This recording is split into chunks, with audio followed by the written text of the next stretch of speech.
தமிழ்நாடு விவசாயிகளுக்கு மகிழ்ச்சியான செய்தி. 2026 முதல் 27 வரை ஆண்டுக்கான பயிர் காப்பீட்டு திட்டத்தை அரசு அறிவித்துள்ளது. நெல் முதல் பருத்தி, மக்காச்சோளம், நிலக்கடலை, ராகி உள்ளிட்ட பல முக்கிய பயிர்கள் இந்த திட்டத்தில் சேர்க்கப்பட்டுள்ளன. ஆதார் அட்டை, வங்கி கணக்கு, நில ஆவணங்கள் மற்றும் பயிர் விவரங்களுடன் பதிவு செய்ய வேண்டும்.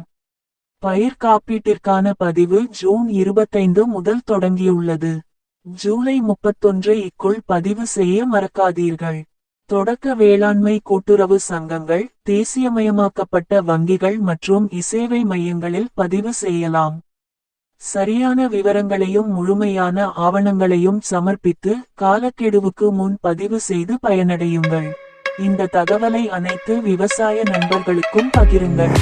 மேலும் இதுபோன்ற அரசு திட்ட தகவல்களுக்கு எங்கள் சேனலை பின்தொடருங்கள்.